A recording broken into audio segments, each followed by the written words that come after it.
ಎಲ್ಲರಿಗೂ ಮೂಳೆ ಮತ್ತು ಕೀಲು ದಿನದ ಶುಭಾಶಯಗಳು. Happy bone and joint week. ವಯೋವೃದ್ಧರ ಕಾಳಜಿಯನ್ನು ನಾವು ಮಾಡೋಣ. ಜೀವನದ ಇಳಿ ವಯಸ್ಸಿನಲ್ಲಿ ಜೊತೆಯಲ್ಲಿರೋಣ.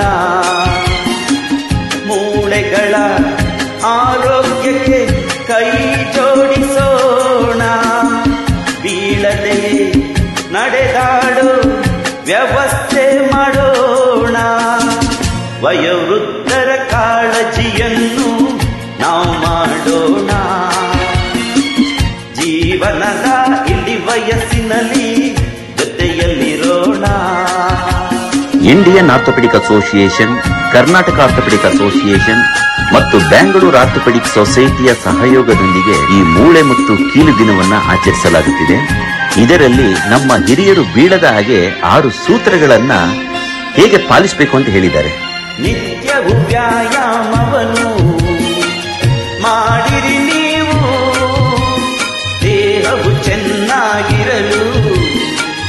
ಅದೇ ಕಾರಣವು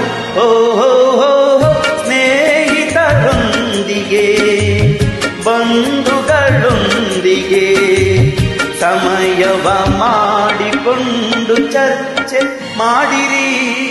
ನಲಿಯಿರಿ, ನಗುತ್ತಿರಿ.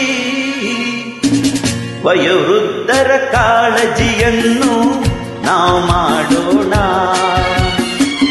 ಜೀವನದ ಇಳಿ ವಯಸ್ಸಿನಲ್ಲಿ ಜೊತೆಯಲ್ಲಿರೋಣ.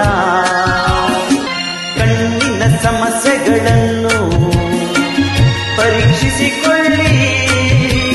ಕಿವಿಗಳ ತೊಂದರೆ ಇದ್ದರೆ ತೋರಿಸಿಕೊಳ್ಳಿ. ವೈದ್ಯರ ಬಳಿಯಲಿ ಎಲ್ಲವ ತಿಳಿಸಿರಿ. ಔಷಧ ಉಪಚಾರವನ್ನು ತಿಳಿಯಿರಿ, ಅರಿಯಿರಿ, ಅನುಸರಿಸಿರಿ. ವಯೋವೃದ್ಧರ ಕಾಳಜಿಯನ್ನು ನಾವು ಮಾಡೋಣ. ಜೀವನದ ಇಳಿ ವಯಸ್ಸಿನಲ್ಲಿ ಜೊತೆಯಲ್ಲಿರೋಣ. 50 ವರ್ಷವಾದ ಬಳಿಕ ಪ್ರತಿ 3 ಮಹಿಳೆಯರಲ್ಲಿ ಒಬ್ಬರಿಗೆ ಮತ್ತು ಪ್ರತಿ 5 ಪುರುಷರಲ್ಲಿ ಒಬ್ಬರಿಗೆ ಈ ಆಸ್ಟಿಯೋಪೊರೋಸಿಸ್ ನಿಂದ ಮೂಳೆ ಮುರಿತಾ ಇದೆ. ಆದ್ದರಿಂದ ಆಸ್ಟಿಯೋಪೊರೋಸಿಸ್ ನ ತಡೆಗಟ್ಟೋದು ಬಹಳ ಮುಖ್ಯ. ಮಲಗುವ ಕೋಣೆಯ ದೀಪ ಉರಿಯುತ್ತಲಿರಲಿ. ನಡೆಯುವ ಹೆಜ್ಜೆಯು ಎಂದು ಎಡವದೇ ಇರಲಿ. ಶೌಚಾಲಯದಲ್ಲಿ ಮೆಟ್ಟಿಲ ಬಳಿಯಲಿ ಜಾರದೆ ಬೀಳದ ಹಾಗೆ ಆಸರೆ ಕಂಬಿಯ ಹಾಕಿರಿ. ಎಂದೆಂದು ಎಂದೆಂದು ಸೂತ್ರಗಳನ್ನು ಅನುಸರಿಸೋಣ.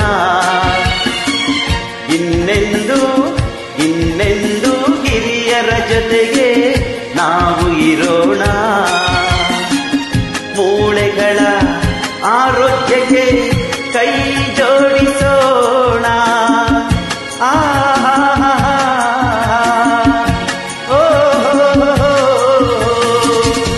ಧನ್ಯವಾದಗಳು.